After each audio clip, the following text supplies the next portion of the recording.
Welcome to Wander Mode, a podcast that wanders through topics such as entrepreneurship, traveling, and mamahood. As a teacher turned entrepreneur and a mama to one, I am sharing my tips and tricks to maintain harmony in a multifaceted life. Let's wander.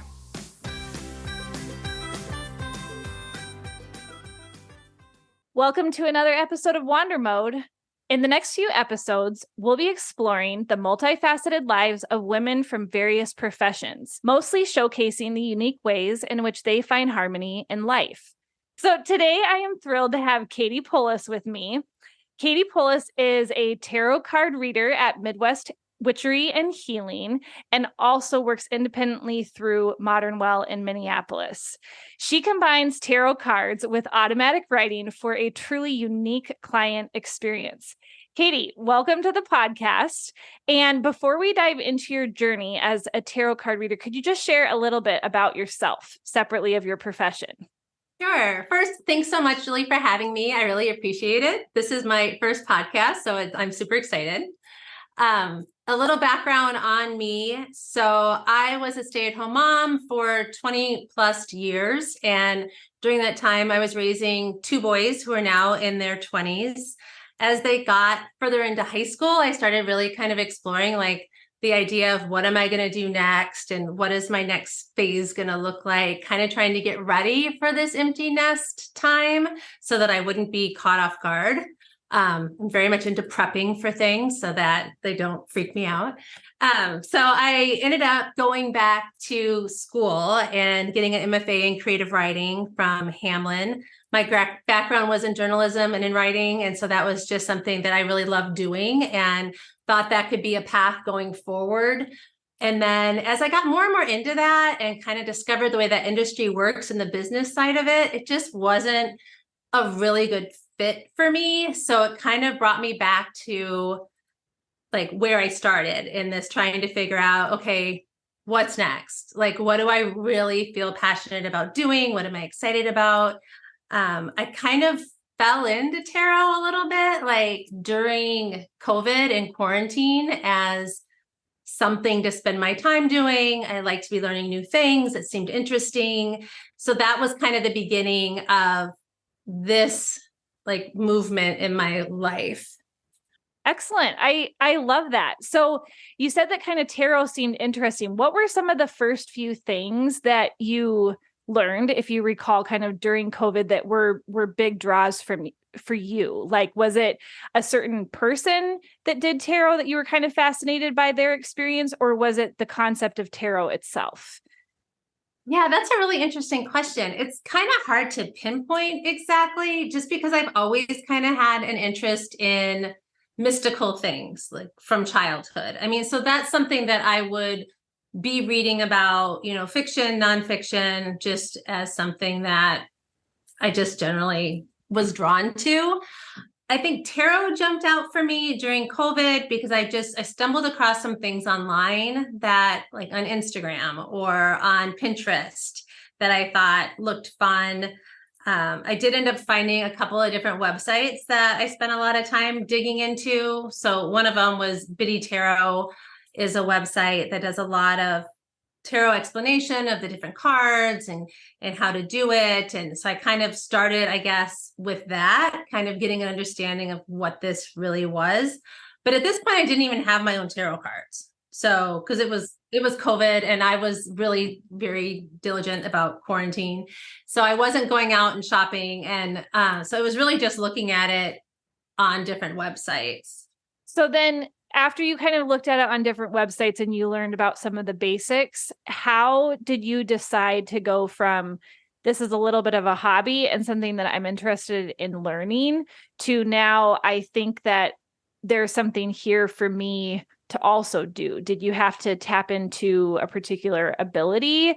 Did you randomly discover that you had an ability in this rather than just kind of a passion or an interest?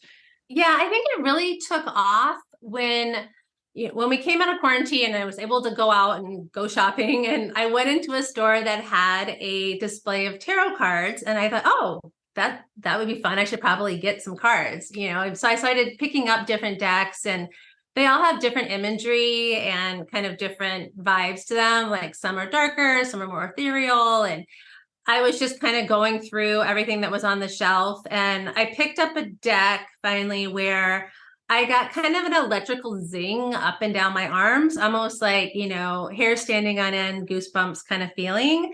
And I do tend to try to stay in tune with my intuition and kind of things like that jump out at you. So I remember standing there with these cards and thinking, oh, I guess these cards are meant for me. I guess these are the cards I'm going to buy. And they weren't even the images that I was particularly drawn to, but they were the only ones that gave me that charge. So I ended up buying those cards and then bringing them home and starting to kind of explore them and work with them and figure out how to do readings and, going back to the websites and kind of seeing, how people do the different spreads or how you can use them. And so that was kind of how I started actually using physical cards. And then I was studying books on how to read tarot. So it was these different resources. And then I ended up taking an online class. I think it was 6 or 7 weeks with somebody named Richard Knight. He's out of Europe. And it was like a Zoom class on how to read tarot. And he's been reading, I don't know, it was like 20 or 30 years or something. So I learned a lot through that class and got a lot of practice and information from that. So that kind of really deepened my knowledge and understanding of what was available through tarot. And then it was just doing readings for myself almost on a daily basis, and then doing readings for friends and kind of discovering that I had that electrical zing feeling around cards, and that would be the cards that I would choose, and getting feedback from people that I know about how really like spot on my readings were, or how helpful or how accurate, or how could I, know this or that. And just getting kind of that positive reinforcement around, oh, there might be more here for me than I thought. You were drawn to this card deck and you learned about the different cards and drawing the cards and things like that. And you obviously had an emotional, spiritual connection somehow to this card deck. How much of it would you say in your practice is your spiritual connection versus a reading versus kind of the energy that someone else is also bringing into the space? Like, how do those things all fit together? And from a spiritual perspective, is it, could someone also tap into it religiously, or is it kind of a different type of spirituality that's kind of engaged with the cards and things like that? I think there's multi-levels to that question. For me, it was very much a kind of more of a connecting to my own intuition and inner knowing versus something that I would consider, it kind of depends on how you define spiritual. If you're defining spiritual in the realm of religious, I can't really speak to that. That's not my path. So I don't know how people would respond to that. For me, I would say that it is a part of my spiritual practice, which I certainly have, because for me, there is an element of receiving messages from source or from spirit, from the universe, or however you want to define that. So that is definitely part of my practice as a tarot card reader. I do feel I receive messages that come through the cards, and the cards basically lead me to that information or kind of enlighten me on what I'm supposed to know that day. So that's what it looks like for me on a spiritual level. How other people want to use it in terms of their spirituality or their religious practice, I think it's really individual. I just really feel like there's no rules. It's whatever works for you, whatever, fits into your belief system.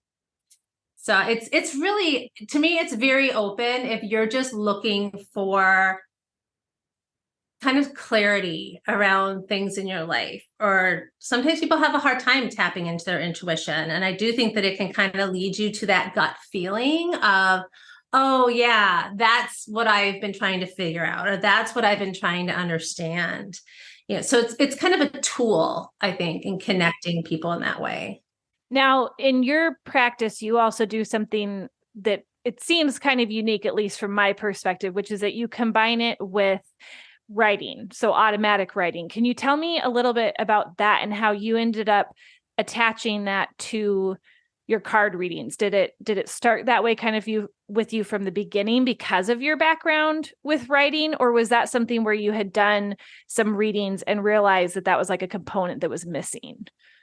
That was a really interesting coming together kind of two worlds for me, with my writing background and then with this new passion with tarot. I didn't really see a connection between the two. And I wasn't using writing in my tarot readings when I started. It was more of just a traditional tarot reading, which is like an intuitive interpretation of the cards. But I was having a hard time really being clear on what was coming through. It's almost like an organizing of your thoughts. And writing has always served that purpose for me. I've always been a diary keeper. I write letters to people if I need to work through things with them. Verbal communication is not my go-to way of connecting with people. So writing is. So it was kind of this idea around, well, maybe I could try, writing what's coming through versus trying to say it out loud. And what would that look like?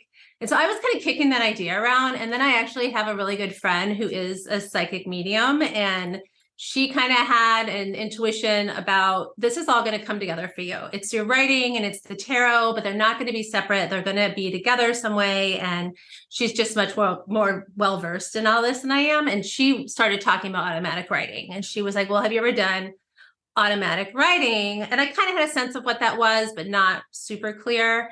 And she's like, it's basically channeling messages. So when you're getting that information from the cards, of kind of that intuitive knowing of what the person you're talking to needs to hear, it's actually just writing it down as quickly as you can, because all of that information comes in very quickly. And I think that was part of my struggle with verbalizing it, was there was too much too fast to spew out of my mouth at people. So it was really for her suggestion. She was like, start just doing it where you just start writing as fast as you can. And that was actually a really familiar process to me, as a person who has a background in writing, because if you've done writing or read books on writing or anything, I mean, it's basically a free write, but with a psychic component. So a free write is just, a lot of writers will describe it as like vomiting on the page. Just whatever comes into your head, you just get it on the page, and you don't edit, and you don't try to make it sound pretty, and you don't correct your grammar and your spelling. You're just getting it out, and then you can go back and edit it later. So I'd been doing that process for, 15, 20 years. So I was already really comfortable in kind of shutting off my thoughts and shutting off my mind and just letting words flow onto the page. So it was very comfortable and familiar for me. And then it was just adding the being led by the cards, because that was kind of a starting point for what would come through onto the page. And then being open to the messaging that I was receiving that I really didn't feel like were my words, because sometimes they don't even sound like me. That part was new. And that was kind of this developing more of a psychic connection, I guess. Okay. And then you kind of have this big, massive brain dump. And what do you do with that information? Now, I've personally experienced this with you because I had a card reading done, but I'll let you tell kind of the audience here. But what do you do then with that automatic writing? So you have these cards in front of you, you have this person waiting to receive information. So how do you communicate then what comes out in all of that? Yeah, so it is just, and this is what I always tell my clients, I'm receiving messages from spirit and I'm putting them down on the page as quickly as I can. I don't even necessarily know what's on the page until I read it back to you.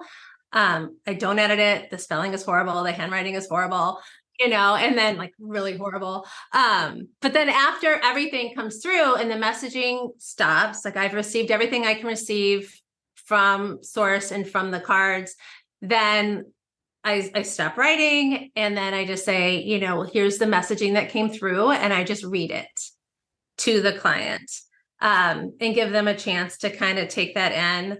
And then I'll ask questions or they'll ask questions, and then we can add cards or, ask additional questions that we might want to start getting information on. So it's kind of the starting point for my readings in the way that I work. Like this is kind of what we're getting when we open the box. And then we'll start digging through and pulling other things out kind of based on what's there. So then let's transition a little bit to the I guess type of client that would come to you. You kind of touched on this a little bit as far as sometimes people are seeking, some clarification on something, or they need to kind of sit with something with someone who doesn't know them and get a different perspective. So tell me a little bit about the type of person who would be across from you on the other side of the table that's receiving this information. Why are they there? What have you found to be your connection with them through these readings, and what are they taking away? Sure. It kind of depends on where I'm doing the reading. So at the store, there are usually people who are just coming in, from off the street. We don't do a lot of advanced appointments. We certainly can, but that just usually isn't the avenue that people take. So they'll just come in, and it might just be that they're looking around the store and see that there are readings available, and they just decide on a whim, like, oh, this could be fun. So I think that there's a lot of that kind of the novelty draw for people, like, oh, this is just something entertaining. This would be a hoot, kind of thing. So yeah, so there's definitely like that approach to it. And then there's other people who come in and very intentionally for, I want a reading because I'm really having a hard time making sense of this thing in my life. And I would just like some information to help guide me. So people who kind of have more of a belief in, I think, the spirituality piece of it, who are just looking for that kind of guidance. A lot of it is advice giving, so it's kind of like just tapping into a knowledge of like what people really are trying to figure out or what they're experiencing. I think what they walk away with is usually a clarity around something that they didn't have when they came in, and maybe a sense of, okay, here's maybe what I need to do next, or this might be a way for me to handle this situation in the future, or maybe like a different approach or a different perspective. So it's really not, and I know we were kind of going to talk about this later, but it's really not about fortune telling. It's really about guidance and empowering people with their own inner knowing. And sometimes that's just not something people can tap into very easily. So that's what I think people actually walk away with. And with me, they also walk away with a sheet of paper that has all my scribblings on it about the messages. And so, I mean, that is kind of I don't know, I guess a perk of my readings is that you get to take the notes with you and you don't have to try to remember everything. And I've had people tell me they really appreciate that, because then they can look back on it like in 6 months and see, oh yeah, I did have to deal with that situation. And I remember I did kind of do what she said about, using this different approach or whatever. And here's how it turned out. And so it's cool. It's like a little record keeping of what you're experiencing. Well, and I like what you said too, where you're distinguishing the difference between what you're doing and fortune telling, right? Like you're not predicting to somebody what it is that is going to happen in their life, or saying, because I drew this card, this is then the path that you are now on. It's almost more like you're this organizer / communicator of what you're saying, that their inner knowings that they're having a hard time digesting. Right. Yeah, that's definitely my philosophy. I mean, different readers are going to have different philosophies, but that's my philosophy around what I'm doing. I see myself as, I'm here to help you. I'm here to, offer guidance or advice. I see it as something that I do to be of service to other people. So that's my whole intention around doing this work. I'm not here to predict the future and be like, oh, you're going to win the lottery and then you're going to buy this giant yacht. That's nothing that I would do. So the way it kind of looks is there's definitely kind of these are things you may be encountering aspect to it that I think is guiding to people, but not telling them exactly what's going to happen. So it's like you might encounter this energy. Like this may be a challenging time for you, and you're going to need to tap into these inner resources to help move you through this time. So kind of just start getting yourself ready for that, or looking for, things that might support you in that. Maybe there's certain people in your life that you want to talk to, and you need to kind of start thinking about reaching out to them, or it's that kind of, you could be encountering this. It's always about energy with me. It's like, you may be encountering this kind of energy, but I'm not going to tell you you're going to get fired, and get ready because you're going to be fired, but there might be, you might pick up on something in what I say around, oh, you know what? I'm not really sure where I'm going with this job. Like, I can see where maybe you might be talking about, I'm going to need to make a job change, So it's a hazy line, but it's definitely not my job or my intention to tell you what is going to happen. Like, you take what I say and you interpret it and you decide what it all means to you and what you're going to do with it. And any pieces that don't work for you, certainly let them go. I mean, nothing's written in stone. And the other piece of it is, if something doesn't feel comfortable to you, or you're like, oh God, I really don't want to have to tap into conflict resolution, well, then you can start looking at ways that maybe you want to like change course, or, make a different decision. So that's kind of where the empowerment piece of it comes in. It's like, you still are the one that's going to decide what direction you're going. Mm-hmm. Mm-hmm. Now, I know, at least for my session, and we're kind of talking about that energy, because for you, that is truly what it's all about. So I know in my session, I almost immediately started crying. So you're taking in all of this energy and all of these things from individuals that are kind of just walking in the door. How do you manage your own energy with all of that potentially sometimes negative energy that's kind of coming at you, with depending, I guess, what the topic is that someone's addressing? Yeah. Yeah. And that's a really good question. And I think it's a really important thing for people to think about, just in terms of their day-to-day lives. I mean, we're all always taking in energy and being affected by the energy around us, whether you're conscious of it or not. So being aware of that, I think, is the first step. And then there are things you can do to kind of metaphysically protect your energy. I mean, there are things that I do in just my personal practice around protecting my energy. Like, I will actually just envision kind of a bubble around myself, that's filled with light, and I'm able to put out that energy into the world, but that bubble prevents my energy from being kind of taken from me. So it kind of prevents that drain of energy when you're dealing with other people's emotions and stuff. So that's just kind of like my way of mentally prepping myself for being in that space with other people.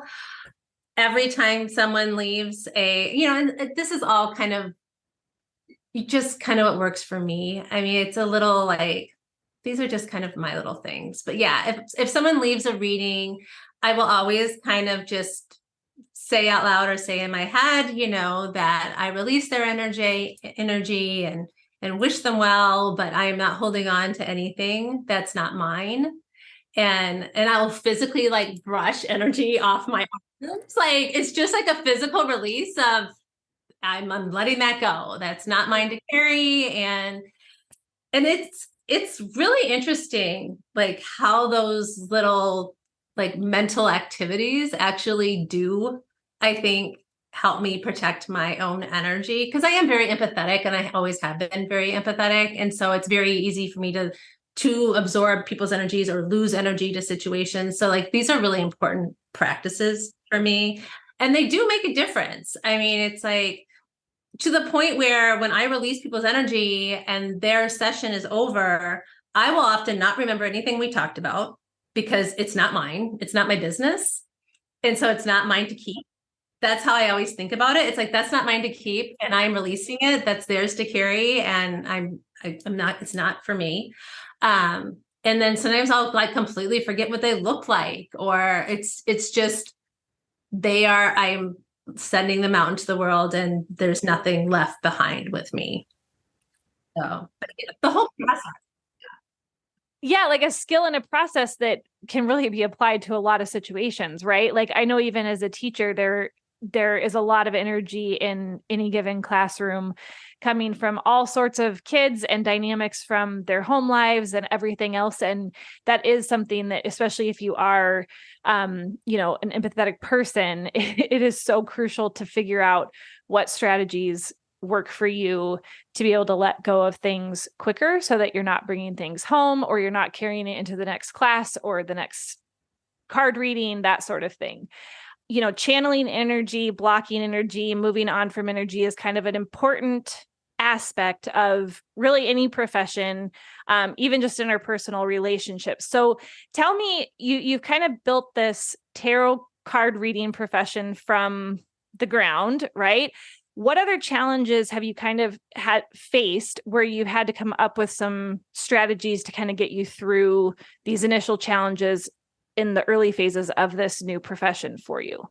Yeah, I think the biggest challenge for me was actually more of my personality type, because I've just been winging it. And I'm not really a person that just wings it, because there's not, I mean, at least not that I found. I'm sure they're out there, but I have not personally tapped into resources about how to build a tarot business. I actually know they're out there. I just haven't read them. So I've just been kind of figuring it out as I go along. So, and part of that is trusting that it's just going to be what it needs to be. So again, that's kind of part of just my personal philosophy and trying to be okay with that, because it doesn't necessarily align with my organized personality type. But it's been really important to me. I'm just letting it move forward in the way that it wants to without being super controlling about it. So it's kind of just taken on a life of its own, I guess, in a way. So it kind of started off as I'm just going to do readings for some family and friends. And then it was, oh, there's this job opening at this cool store that I've been to. And I don't know, maybe I could do readings there for people. And then talking to people who are already in the industry and them telling me, absolutely, you could be doing that. Like, you should definitely interview. And then just following that energy into, okay, well, I guess I'll just go to this interview and see what happens. And then having that be a positive experience and, having people be excited about having me join that team, and which has been great. I've absolutely loved being at that store and with those people. And that's really helped me grow a lot. So it's just kind of been this non-traditional path toward forming a business, because then it was, okay, I loved the store and I love doing that work and I'm going to keep doing that. But I would also kind of like to do something. A lot of it was location. The store is almost an hour from my home. So it's a pretty big commute commitment. And that was really the thing that was like, maybe I could do something closer to home, because a lot of my friends and people I knew who were interested in having readings were not interested in that drive. So it was like a deal breaker. So it was like, okay, well, how could I do this if I was on my own, and not driving into a physical place that does tarot readings? So that was a challenge, because when you're starting a business and you're new and you don't have a clientele, I certainly didn't have the money or the resources to like rent an office space, because there's just not enough money coming in to put that kind of money out. So it was like, okay, so where am I going to see people? Doing this kind of work, I'm not super comfortable having people come to my home, especially if I don't know them, or going to their home, going to strangers' homes and I was like, okay, that's not going to work. And then it was like, people do want a level of privacy usually around their reading. So like working out of a coffee shop really wasn't plausible, because it would be a bit of a scene in a coffee shop to be reading someone's cards in front of everybody. So I was like, okay, that's not going to work, and And then I don't know why it didn't dawn on me sooner, because I've been working out of this cooperative workspace for, I don't know, 4 or 5 years, Modern Well. And it's an amazing place, and it has a really great energy. It's really pretty. I love the people there. And there are conference rooms that you can reserve or rent. And I thought, well, I could rent a conference room or reserve a conference room and just do readings in there. Why couldn't I do that? So that's how I kind of ended up finding that path for my personal business. So now I see clients out of that space, and I just reserve a room when I have a client to read for, and am able to do that there. So that's been amazing. And my hope is that down the road, I'll have a big enough client base that maybe I can look at maybe sharing an office space, or renting an office space in the evenings or something. Like that would be my dream, would be to have my own space that I could, have decorated and have be more of like a permanent kind of situation. But it's just, that's kind of how it's just evolved from doing things on my own to doing things at the store to then doing things more independently. And then it's just, again, it's just kind of feeding on itself, and I've done a couple of different parties for people, and that's been really fun. So I'm kind of looking to expand that part of it. I'm doing a reading at a wine bar on Halloween, where it's for a lot of, it's just going to be for appointments. People are making appointments and buying tickets online. And then I'll just be there for a few hours and do readings in that environment, which I think will be super cool. So I'm just responding to things that are coming to me. I'm not necessarily chasing things. And that, again, is just kind of part of my energy philosophy over what I want to accomplish. Mm-hmm. So many questions coming out of what you just shared. The first I want to start with, because you kind of talked about how you started with family and friends. So have you had a lot of support from family and friends around this? Have you had to navigate some trickier conversations around saying, I'm a tarot card reader? How have the kids reacted? The husband, what has kind of been everybody's reactions to this particular professional choice? Yeah, it's definitely, I think, took some people in my life off guard. Because I present as a very, I think, kind of typical suburban mom. That's my general vibe. I don't come off as particularly artsy or out there, or, anything that you would envision a tarot card reader looking like, acting like, being, doesn't really fit what I've got going on, So there was a lot of people that I would tell, oh yeah, well, I'm reading tarot cards now. And they would be so taken aback. They didn't even know what to do with it. I would watch their eyes get really big. They didn't even know how to ask questions. It was just oh, and not that it was negative or judgmental or anything, just absolutely stunned. Yeah. Kind of reaction, which I kind of enjoy. So just throwing it out there to see if I can shock you. So that's fun for me. But I love think that. my family was a little less stunned, just because they are, obviously more aware and in tune and know more about my spiritual practices and my spirituality and kind of my interests in different things. And so it wasn't as big of a leap for them. I think the idea that I was taking it out into the world professionally was maybe a little surprising, but they've been super supportive. My husband has a very traditional job, and he has been really, really supportive, to the point where we went to an event right after I started working at the store. And I just kind of love this story to show how accepting he's been. Because I was kind of trying to keep it a little on the down low. We don't really need to be telling people in your world, because that's a very, kind of traditional, he's a lawyer. So it's a very traditional world, and I was that's fine. We can keep it separate. That was kind of my thing. I think we should kind of keep it separate. And he was why? It's totally fine. I don't have any issues with it or whatever. And I was yeah, but just, just to be kind of careful. And then anyway, so there was this event, and I showed up, and I was getting my name tag, and under my name, it read Midwest Witchery and Healing. And I didn't even realize it, because it wasn't something I would look for, but I was standing there talking to a client, And they were like, oh, what is this? What do you do there? Where do you work? And I would look down and I was like, oh, well, I'm a tarot card reader, but I didn't know that was going to be on my name. And now you have to own it because it's right there. Oh my gosh. And I was like, oh my gosh. And so then I mean, and it was fine. I'm not embarrassed or anything. It's a little complicated.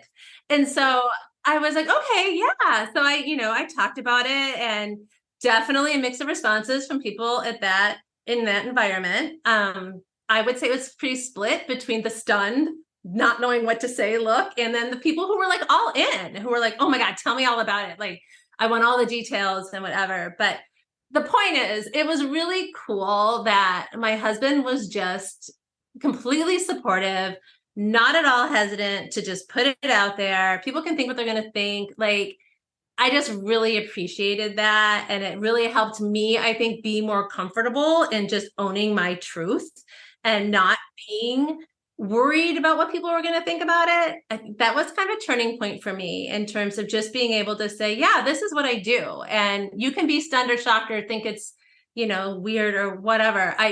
That's your business. And yeah, I love what I do. And I think it's good work.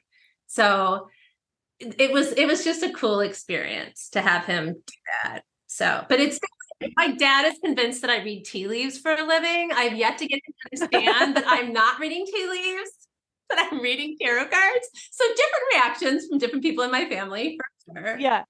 Yeah. Maybe if he ends up having you do a reading for him at some point, you'll just have to like jokingly start with some tea leaves at the beginning or something. And I don't see that happening. In terms of him wanting a reading, and that's fine. There are definitely people in my family who love me and support me, but they are not super comfortable with the whole idea of tarot card reading. And I'm respectful of that. And they're respectful that, of what I'm doing and why I'm doing it. And we just kind of, it's not really an agree to disagree, because it's not a disagreement, but I guess it's just an understanding of where people are at with things. And that's fine. Yeah. Yeah. And I think having your partner behind you, like 100%, even though you're obviously very confident in what it is that you're doing it and you're owning it, there's still something about having somebody standing behind you saying, I'm owning it with you too, and I'm okay putting it out there.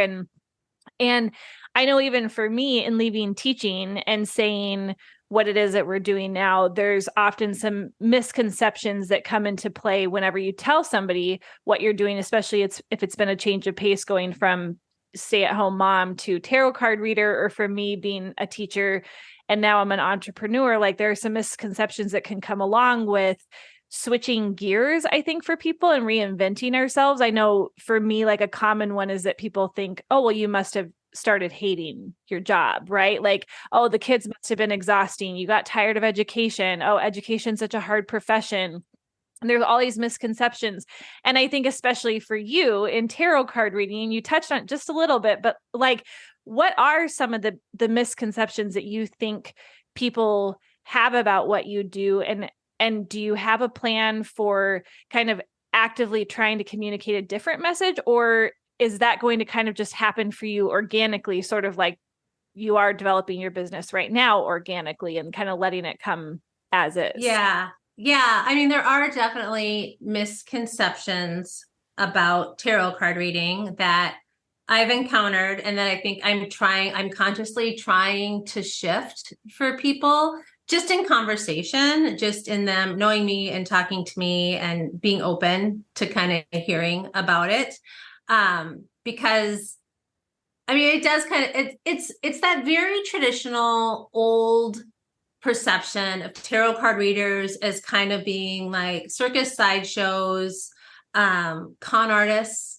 Like, that's one that I feel like is out there quite a bit, and kind of getting people to understand that there may have been elements of that. Like, tarot as we know it kind of evolved from like the early 1900s. Like, that's when the traditional tarot card deck, the Rider-Waite deck, was first created. So, and that was a time with like the parlor seances and that whole movement. So I think that there was a very different purpose, intention, presentation around this work in its origins. And then over time, and then that was certainly depicted like in movies and in literature, so you get kind of a reinforcement of what that image looks like.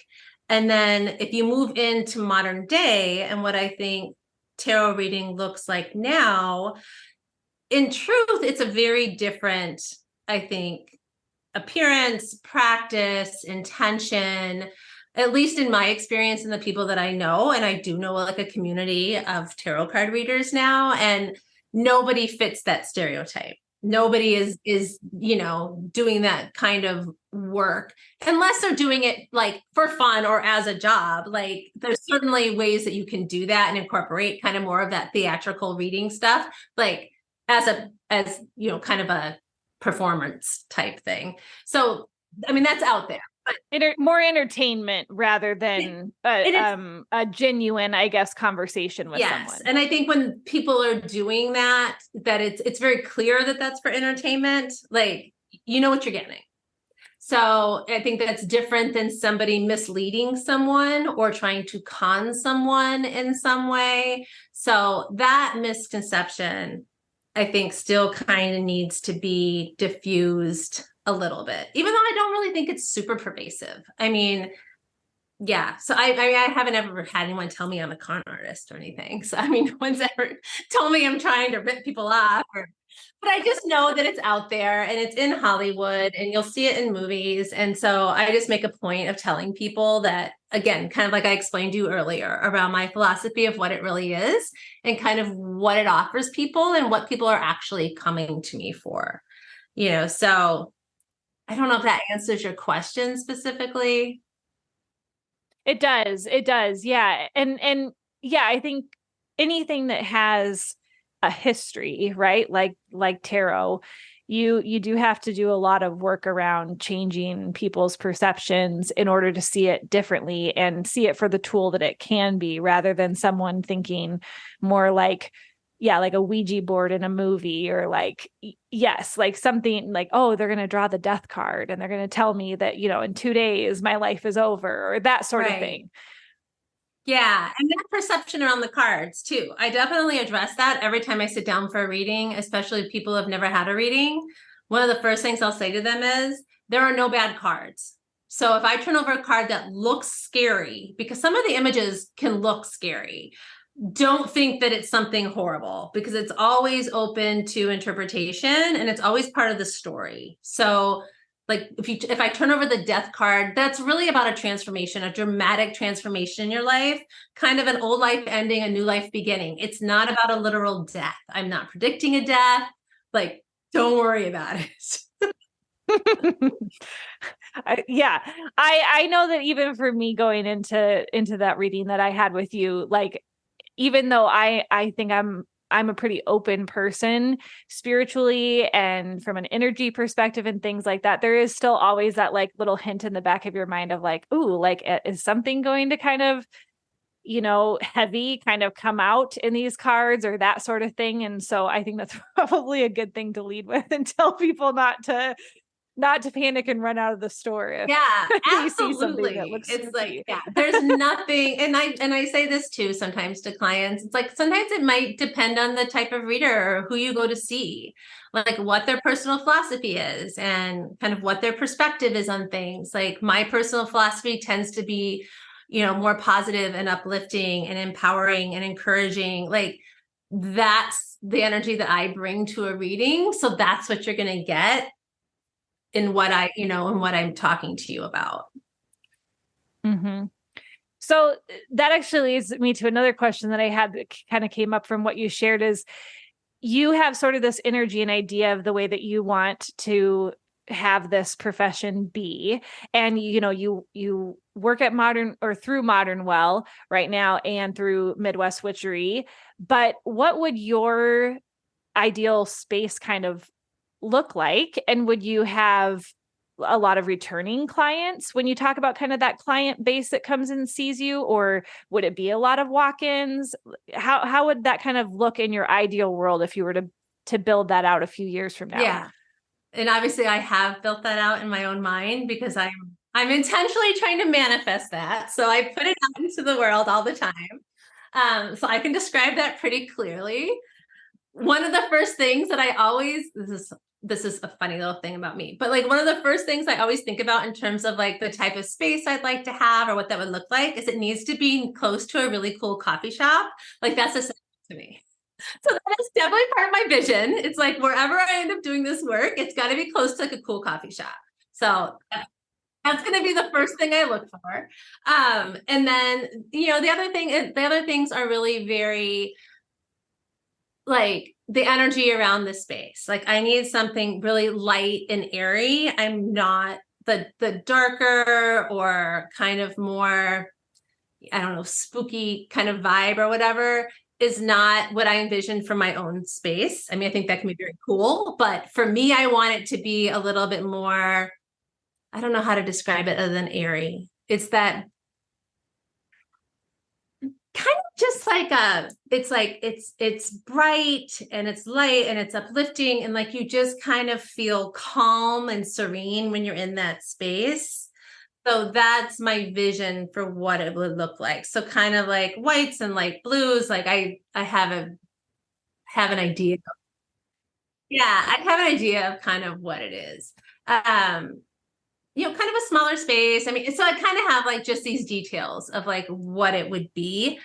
I think that I would love to have more returning clients. I think that it's really meaningful to build a relationship with people and especially to have a connection with people. I've had a couple of clients that have come back to me, several times. And I like that being able to kind of get the follow-up and to know, what's resonated with them from our last reading or kind of like what came to be or what they encountered and how that affected them. And then the fact that they're coming back because they trust that I'm going to give them, guidance that is useful to them. That's just really fulfilling for me. Like, so that's definitely part of my intention of what I want to do. Just because I think that in having that continuing relationship, it's just easier to like be of service. So versus like a one-off thing, which you can do a lot in one reading. But I think that ideally in my dream situation, I would have, the returning clients and the relationships with people. But no, I'll never turn down a one-off, reading. Hop on in, whatever. Yeah. Well, and especially if they found you after leaving their epic coffee shop just down the street, Yes, I envision everyone comes in with a latte, or maybe they get a coupon for a latte when they leave. I don't know. But somehow that coffee shop is a really big deal. Yeah. There's nothing more important than being, buzzed with your coffee when you come in for a reading and being able to pay attention versus sitting there sleeping. Yes. Especially when I'm doing the automatic writing part. It's kind of quiet. Be still. Yeah. You need to stay awake. That's helpful. Yeah, exactly.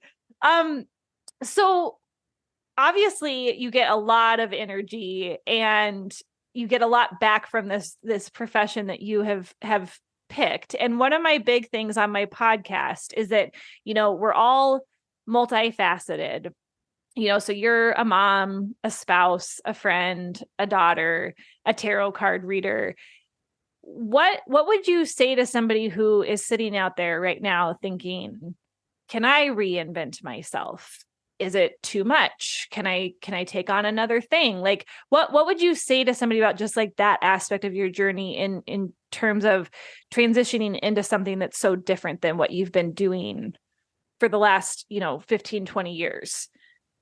I definitely think anyone can reinvent themselves or embark on a new journey, like whenever they are inspired to do so. And I certainly would encourage anyone that talked to me about it or anyone that's a friend of mine to really embrace that. And I think especially for women in different phases of their life. And when you go into this empty nesting phase, or even just, the second phase of your life, whatever your situation is, I think that that's an amazing opportunity actually to reinvent yourself. And I actually really embrace that and love being, 50 plus years old and having something new that I'm excited about and that I'm learning about and that I'm growing in a new way. And it's really energizing. And I think that it's what helps us keep moving forward and being, invigorated and involved in life. And so, yeah, I would definitely say anyone who's thinking about embarking on something new,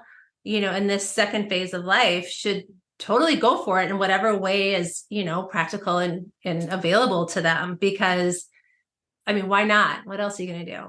You can only watch Netflix. You got to do something. Yeah. And it is so true, right? Is that, you do find yourself in these different stages of life where you might have a little more time on your hands, or you might be in a situation in life where you don't have a ton of time on your hands. And yeah, there is only so many, shows that you can binge watch on Netflix. And then when your favorite shows like Grey's Anatomy run out of episodes, you're really hosed. Yeah. Exactly. It's like, okay, well, now what? Right. I might as well go become a tarot card reader, Oh, yeah, whatever, I think things will come to you that are opportunities for your growth and for learning, and just to recognize them and to pursue them when they're available to you. Like if you can do that, then do that, because why not? I think there's a lot of things that get in people's way, but if you're able to do it and you have the passion for wanting to do it, it's like, yeah, give it a shot, see where it goes. And, it's like I always tell my kids, try it. If it doesn't work out, you can try something else, but you'll never know if you don't at least give it a try. So yeah. And you never know where the path is going to take. I certainly did not see myself doing this work at my age, at this stage of my life. You don't know where it's going to go. Mm-hmm, so mm-hmm. And maybe they can come sit across from you for a card reading and digest maybe some of these like random thoughts or vibes that are coming to them about what to do next. Yeah, definitely. So that's kind of what that's part of what I think. It's always like cliches. It's like, that's what I bring to the table. That's what's in the cards.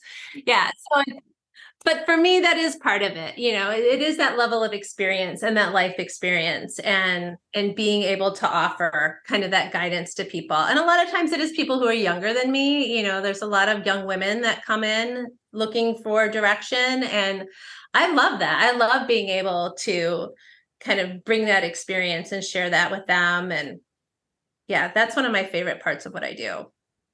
Fabulous. I could literally talk about this like all day long. It's just such a fascinating topic in general, and just listening to your story and we've had some separate conversations about it too, where I know a little bit more about the background, but it's just, it is always fascinating to me, just women specifically, how we can take on so many different facets of ourselves and thrive with all of these things that make us us. And like you said, if you can sometimes get out of your own way and let things happen organically, really the world can send you some pretty incredible avenues to go down that really enrich your life.